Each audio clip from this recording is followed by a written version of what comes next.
Hey, Angelo, I've been thinking about how we can really enhance our students' problem solving skills. Have you ever considered integrating TRIZ into our curriculum? Honestly, Didi, I think TRIZ is just too complex for our students.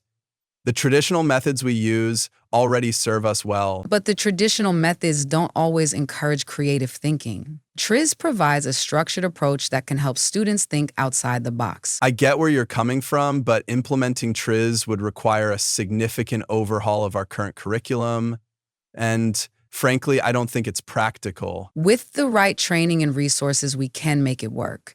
Our teachers are more than capable of adapting to new teaching methods. But that's just it. Teachers already have so much on their plates. Adding another layer of complexity might do more harm than good. I believe that investing in teacher training for TRIZ will pay off in the long run. It will empower teachers to guide students in innovative problem solving. But we have to be realistic.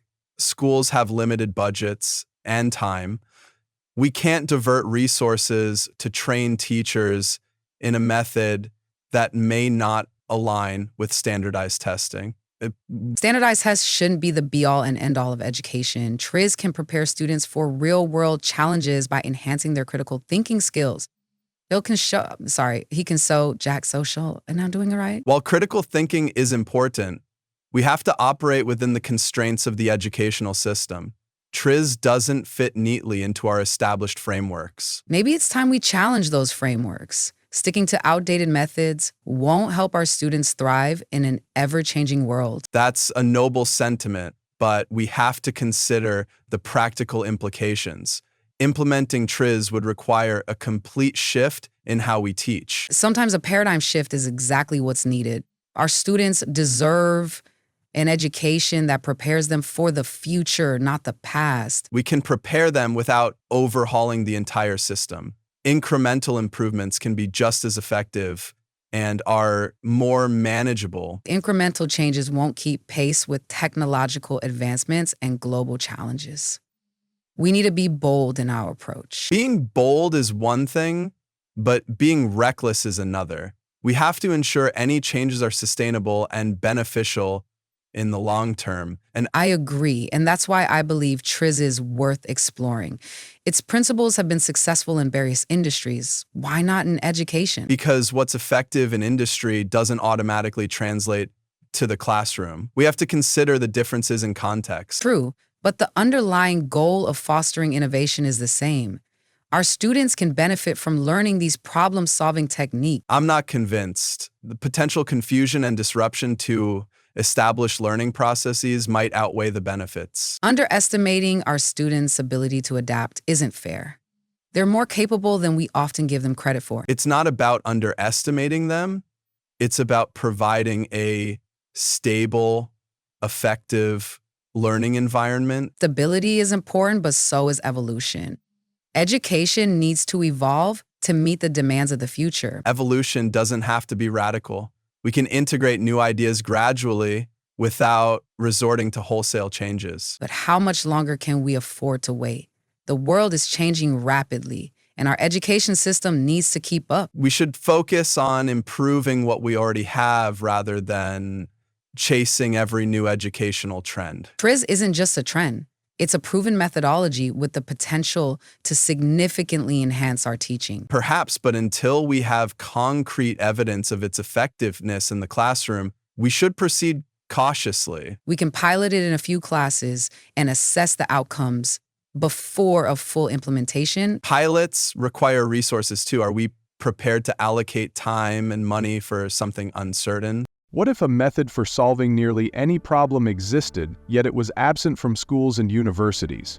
The theory of inventive problem solving, TRIZ, is a transformative tool that fosters innovation by identifying patterns in technological evolution and resolving design contradictions.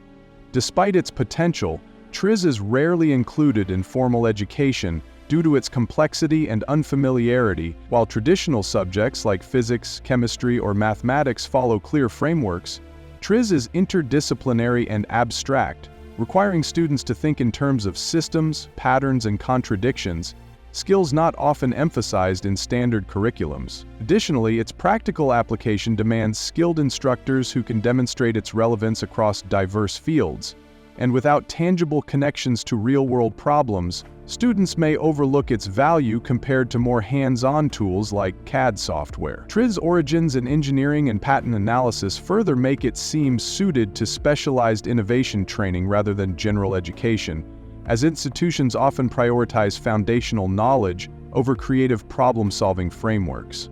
Yet, the potential is immense. Integrating TRIZ into STEM education could teach students to solve contradictions, predict technological trends, and approach real-world challenges creatively, inspiring a new generation of innovators equipped to tackle complex problems. For now, TRIZ remains a hidden gem, awaiting the evolution of education to embrace its transformative power. TRIZ faces several challenges that limit its adoption in educational settings.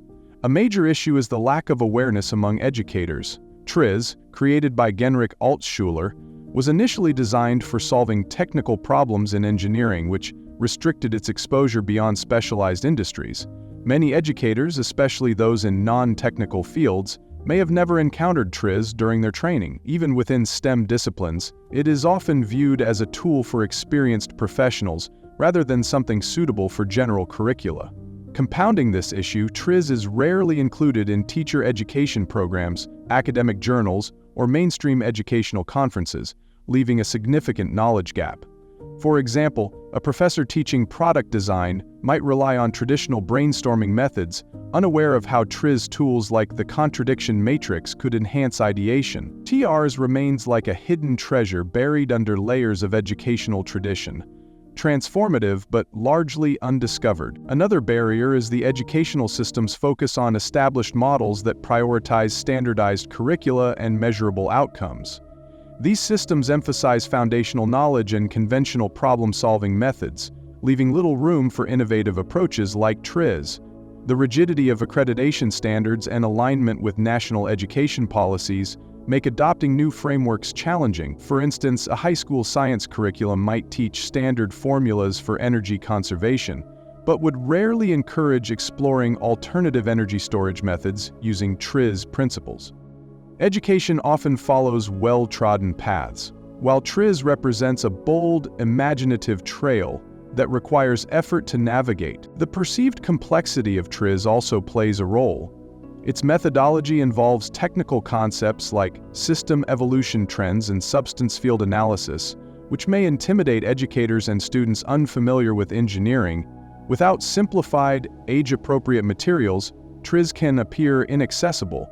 For instance, educators might hesitate to introduce contradiction resolution tools, fearing that terms like physical contradiction could confuse rather than inspire students. TRIZ is akin to a sophisticated toolkit that requires an instruction manual. Without guidance, its complexity overshadows its utility. Modern education's emphasis on results over process further complicates TRIZ adoption. Education often prioritizes measurable achievements like test scores, whereas TRIZ encourages exploring contradictions and generating innovative ideas, processes that are harder to evaluate in standardized formats.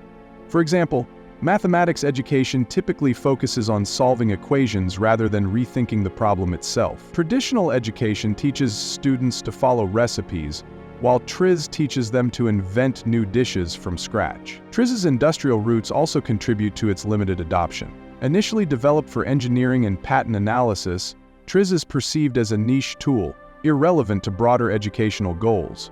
Educators outside STEM fields may overlook its applicability despite its universal principles. For instance, a literature teacher might not use TRIZ to analyze storytelling conflicts, even though its tools for resolving contradictions could enhance narrative development. Its industrial branding restricts its integration, much like a tool designed for one task, but capable of broader applications if reimagined. Inertia within educational institutions is another obstacle. Introducing TRIZ into curricula requires significant investment in teacher training, new materials, and adjustments to assessments, which many institutions resist. Universities, for example, may argue that their existing focus on computational tools suffices, resisting the addition of TRIZ courses.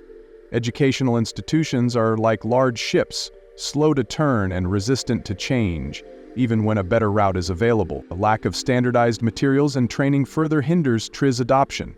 Most TRIZ resources are tailored for industrial use, making them less accessible to educators and students. Teachers often lack structured, age-appropriate materials and certification programs, deterring them from incorporating TRIZ into their classrooms. An educator interested in TRIZ might struggle to find engaging resources for students, much like having a powerful tool without an instruction manual. Competing educational priorities also crowd out methodologies like TRIZ. Schools face pressure to meet accreditation standards, prepare students for standardized tests, and address socio-emotional learning, leaving little room for experimental approaches. For instance, a school might allocate resources to improving test scores, sidelining TRIZ-based workshops. Educational priorities resemble a full plate. Adding something new requires removing something else, which is often seen as too risky. Misconceptions about TRIZ applicability further limit its reach. Many educators mistakenly view TRIZ as relevant only to engineering, overlooking its potential in other disciplines. For instance, TRIZ could foster critical thinking in creative writing or social sciences, but its technical language reinforces the misconception that it is suitable only for industrial applications. This is akin to assuming a Swiss Army knife is only for cutting wood, ignoring its versatility. In conclusion, TRIZ remains underutilized in education due to a combination of limited awareness, perceived complexity, and systemic resistance to change.